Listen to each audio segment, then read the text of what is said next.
मैं हाथ जोड़ता हूं नीतीश जी, प्लीज प्लीज दारू जहरीली शराब को रोकिए और सभी नेताओं से कहता हूं कि राजनीति मत करिए।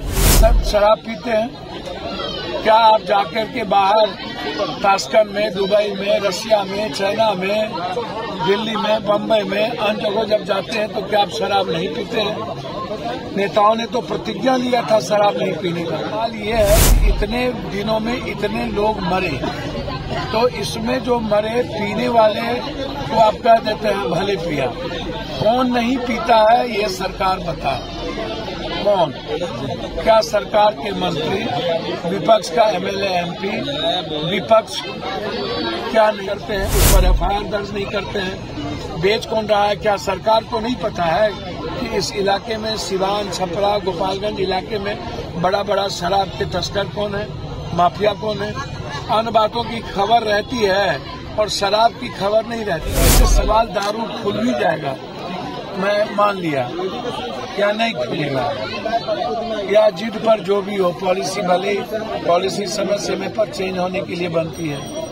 जब कोई पॉलिसी अक्सर सही तरीके से लागू नहीं होता तो फिर नई पॉलिसी आती है। सरकार को इतने लंबे समय से बिहार में 4 घाटे हैं।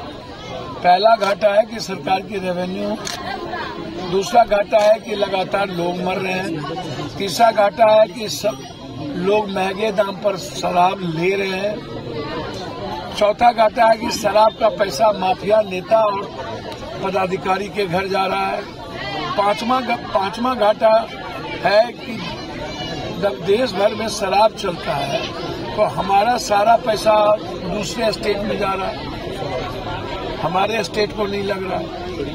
तो क्या पॉलिसी कोई चीज चेंज होगी या नहीं? और मेरा सवाल ये है कि इतने दिनों में इतने लोग मरे, तो इसमें जो मरे पीने वाले को आप कह देते हैं भले पिया।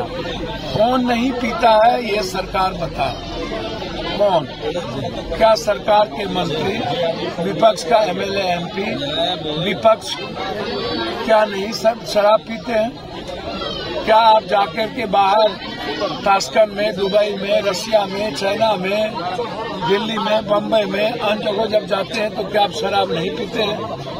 नेताओं ने तो प्रतिज्ञा लिया था शराब नहीं पीने का, कसम सभी लोगों ने खाया था। क्या दिल पर हाथ रख के बोले तो नेता लोग शराब नहीं पीते हैं?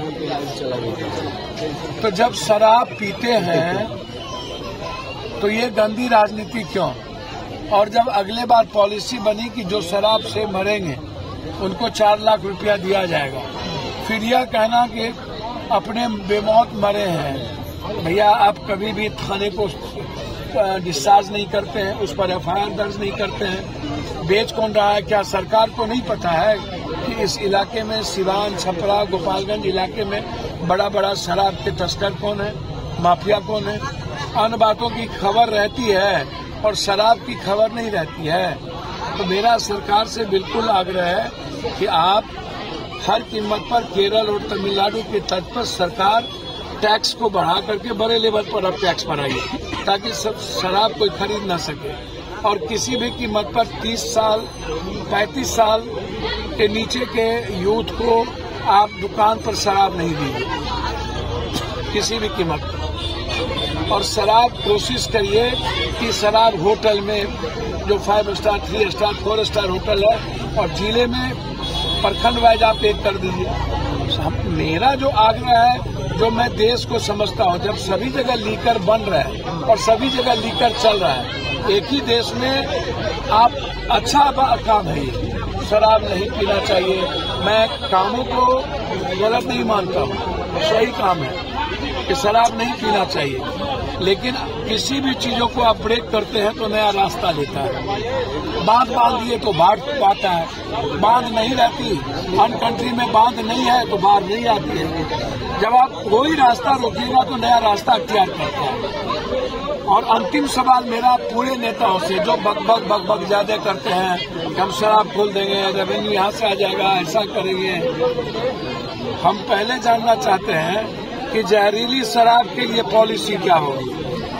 हमें पूरे बिहार का नेता बताए कि जहरीली शराब क्या शराब खुलने के बाद नहीं बिकेगा?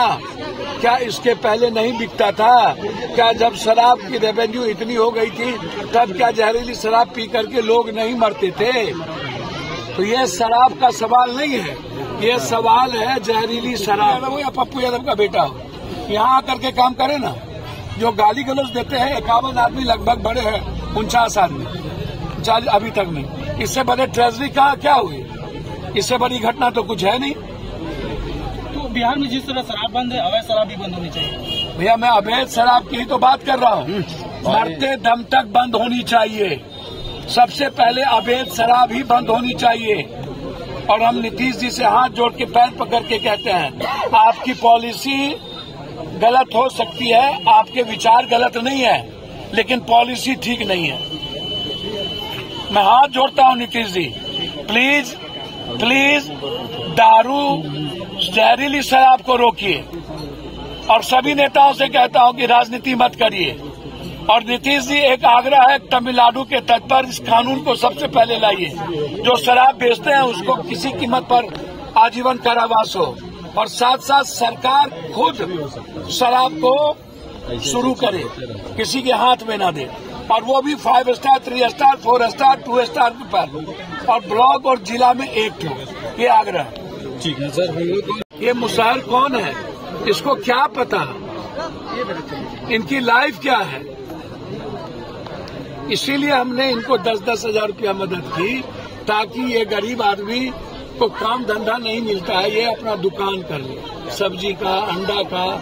काफी बड़ा दुकान 10 हजार रुपये हो जाएगा। और मेरी हैसियत इतनी बड़ी है नहीं कि मैं 1-2 लाख दूं, लेकिन इतने गरीब की मदद ना होना मुझे लगता है कि ये गलत जाएगा। और मैं चाहूंगा कि इस इलाके के जो जहां ये घटना घटी है, वहां के थानेदार सस्पेंड हो, 302 का मुकदमा लगे हर कीमत पर। ये हत्या का मुकदमा, एक्साइज पर हत्या का मुकदमा लगे। एक्साइज को पैसा जाता है, इसको सस्पेंड करके नहीं छोड़ा जा सकता। और इसको डिस्चार्ज करना चाहिए, इसकी नौकरी खत्म होनी चाहिए हर कीमत पर। और जो लोग शराब बेचवा रहे हैं उसको आजीवन कानून बने कि आजीवन कारावास का गुनाहगार हो, अन स्टेट की तरह। तमिलनाडु जो लोग शराब में पकड़ाते हैं बनाते हुए, उसको आजीवन कारावास है, उसको टिल सजा होनी चाहिए। ये मेरा डिमांड है। तो परिजनों से बात हुई, परिजनों ने क्या? परिजन का कहना है यहाँ तो शराब हर जगह बिकता है। हमने कहा कैसे लिए, कहा लिए? बोला तो सभी जगह बिकल है, हम क्या करी? तो मैं क्या कही? तो बाहर से शराब आता है और उसके बाद यहाँ पर लोग बेचते हैं। यही तो स्थिति है। तो इसमें जो लोग फालतू बात करते हैं, नेता लोग, दल के लोग, एक दूसरे पर आरोप प्रत्यारोप, ये जो त्रिशूल लेकर के निकलो यहाँ आए ना, ये जो गाली गलौज कर रहे हैं, मुसलमान ऐसा मांस फेंक देता है, वहाँ पाकिस्तान में हिंदू की लड़की को उठा लेता है, ऐसे लोगों को नीतीश बाबू बैंड करिए ना। सुप्रीम कोर्ट का ऑर्डर है, जेल में बंद करिए। हम ऐसे लोगों को एक कदम नहीं निकलने देंगे जो किसी जाति को गाली दे और जो किसी धर्म मजहब के नाम पर नफरत पैदा करे। आप जाति को कैसे गाली दे दीजिएगा भाई?